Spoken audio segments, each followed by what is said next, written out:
guys, welcome back to my channel. I have my husband here today. His name is Jake. And I brought him on because we made a felt board like 3 years ago. Oh, 3 years ago. And okay, well, I didn't make it. He made it. She told me to make it. Yeah, I told him to make it. And our kids have loved it, and so we thought that we would do a DIY post and video about how you can make it too, in case you would like to buy one. It has a wooden frame. It's beautiful, looks great as home decor, and the kids also can play with it. So we thought that we would show you how and kind of talk about it. So let's get into it.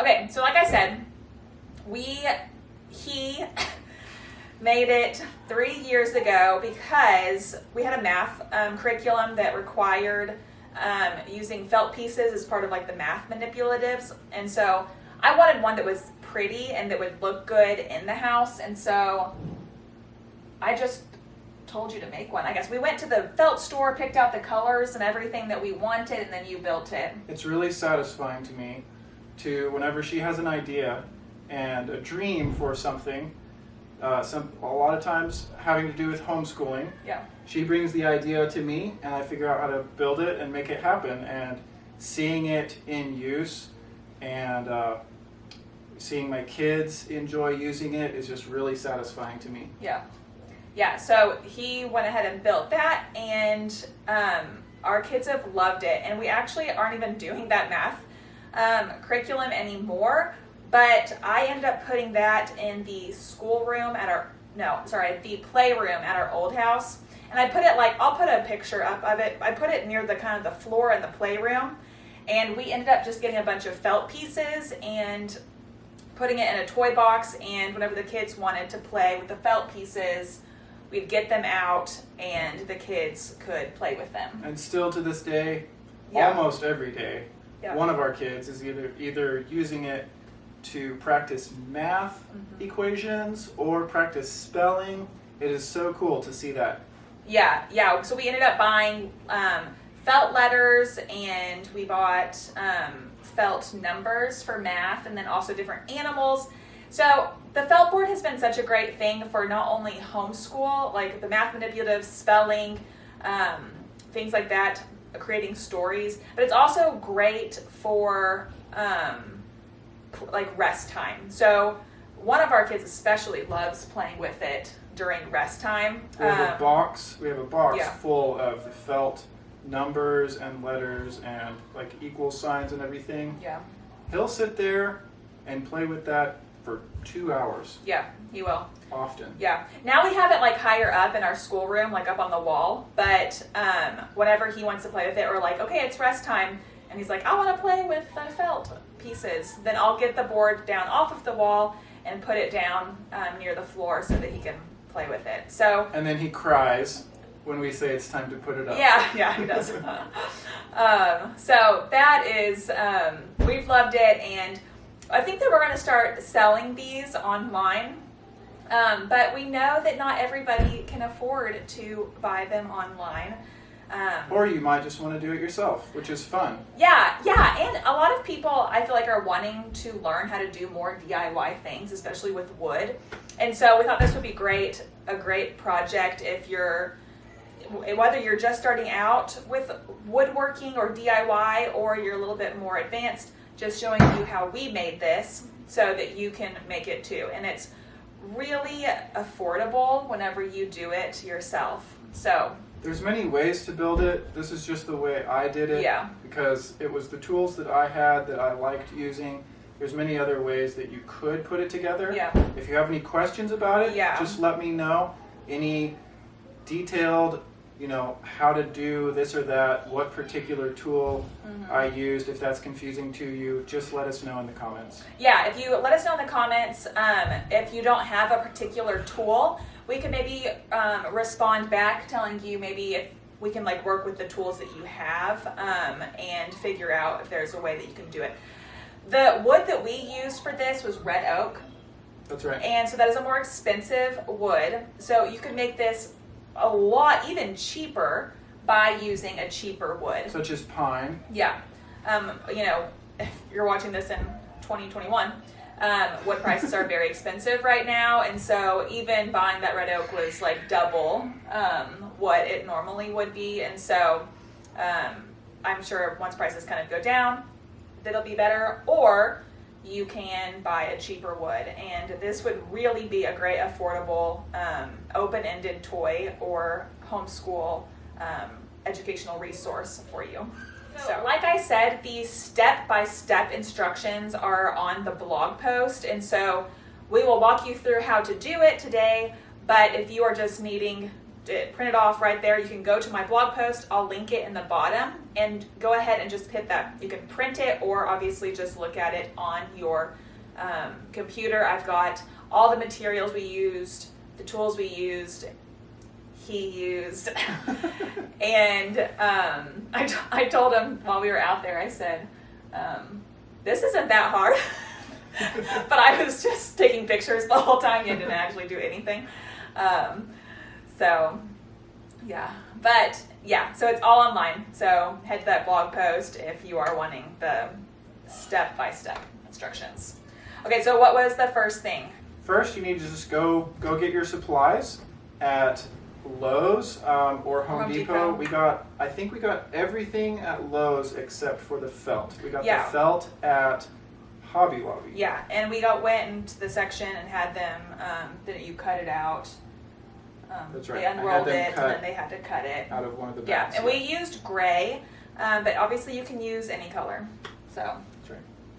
So the first step you need to do after you come home with all of your supplies is take your oak board, or whatever species you chose, and cut it down to 2 1/8 on your table saw, just the whole length of it. Then you need to sand it with, I used 120 grit. Sand all of the saw marks. And you can use an orbital sander, or you could just use the hand one. Obviously the hand one will take you longer, but if you don't have that orbital sander, you can just use the regular. So sand the face and both edges really well so that there's no saw marks or anything else that will show up after you stain the board. Yeah. Then you need to cut your frame pieces out, the 2 long and 2 short frame pieces at 45 degrees of an angle on both ends. After that, you need to cut a groove out on the back side. Make sure it's on the short to short edge. You can either do this on the table saw or use a router, and the groove needs to be 1/4 inch by 1/4 inch. This will prepare your frame to receive the felt-lined backer that will insert on the back side of your frame. Now you need to take a pocket hole jig and drill 2 holes on each end of the shorter pieces of your frame. This is where your screws will go to put your frame together. Yep. Now you're ready to put your frame together. So what you're going to do is take a little bit of glue and a clamp and put a small bead of glue on one of the joint edges, clamp a long and a short piece together, and then screw both screws in so that it's nice and tight. But careful not to drill too far or you may end up stripping the wood. And then just repeat that step 3 more times until your frame is completely assembled. Now you need to take your stain. I used red oak stain. Yeah, you can use whatever stain you want to, but if you're wanting to make it exactly like the one that we are showing you, then use the red oak stain. Red oak Minwax brand. Yeah, but you can use whatever stain you want. So apply that with a rag or paper towel all the way around, except you don't have to do the backside if you don't want to. It's not going to show anyway. Yeah, that's true. Do both edges and the face. Let it soak in for a couple minutes and then wipe it off with a clean rag. After you let that dry long enough, just follow the directions on the back of the can. It's probably, I think it's like 4 hours or so. Yeah. After it dries, you can take a can of spray polyurethane. It's really easy and quick. Yeah, I think that's one of the tips that we've learned with doing stuff like this is that spray poly, anything spray, makes this whole process a lot easier. With a small project like this, where you're not having to do a big entire surface, you don't have to mess with a brush or mineral spirits. You just spray it on and go. Yeah. So after your stain dries, you can spray on your poly and let that sit until it dries. Meanwhile, you can work on the backer. Now what I use is what's called masonite. It's about 3/16 of an inch thick, and you need to measure the opening of the back of your frame and cut the backer about 1/8 of an inch smaller in both directions. This will allow it to fit in there nice and easy, and you don't have to fight it, especially after you apply the felt. Yeah. Once your backer is cut to size, you'll take your felt piece. We had to iron it because there were some wrinkles. Yeah, we ironed it before putting it on. So definitely do that. Yeah. Make sure your felt piece is there's about an inch of overhang. Yeah. Make sure the felt piece has about an inch of overhang all the way around so that you don't have to be super accurate in your positioning when you lay it down. So what you need to do is take a can of spray adhesive. You can get this at, I think even Walmart sells it, or you can get one at Hobby Lobby. Spray the whole entire surface of this. You got it at Lowe's, though, didn't you? Or I think I got it at Hobby Lobby, actually. Oh, Hobby Lobby, okay. Yeah. So spray the whole entire surface, the smooth side of your masonite. Get a really nice, thick, even coat on the masonite. And then carefully lay down your felt, working from one end to the other. Now this might take 2 people, depending on how comfortable you are with that kind of thing.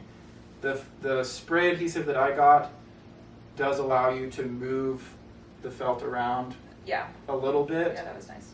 But you do want to be pretty careful with this step. It can be a little bit nerve-wracking. Yeah. So, once it's laid down, make sure there's no wrinkles in it or creases. You're going to let that dry for a little bit, and then after that, once your frame is dry with the polyurethane, you're ready to put the backer inside of the frame. So what you're going to do is flip your frame over to the back side, and it's a good idea to apply a small bead of wood glue all the way around in that groove that you cut that's a 1/4 by 1/4, just right in the very corner of it. After you apply the bead of glue, you need to insert the backer with felt on it into the groove, and I used a nail gun with brad nails in it. They have to be 5/8 of an inch long, or they won't be long enough, or if they're too long, they'll come out the front edge. You're going to nail each corner, and then 2 or 3 more nails throughout each edge to make sure it's nice and secure in there. And so it'll be the nails plus a little bit of glue holding it in there, so it should be nice and sturdy. Yeah. And then all you have left is to nail on the metal hangers. Yeah. And then you're done. Yeah. It's easy, I told you. So there you have it. Yeah, that's how we make the DIY felt board with a wooden frame. So like I said, you can find the exact instructions on my blog post. And yeah, don't forget to subscribe to my channel and like this video and leave a comment. That would help us out a lot. So we hope you guys are having a wonderful day, and I will probably see you next week for another video. Bye.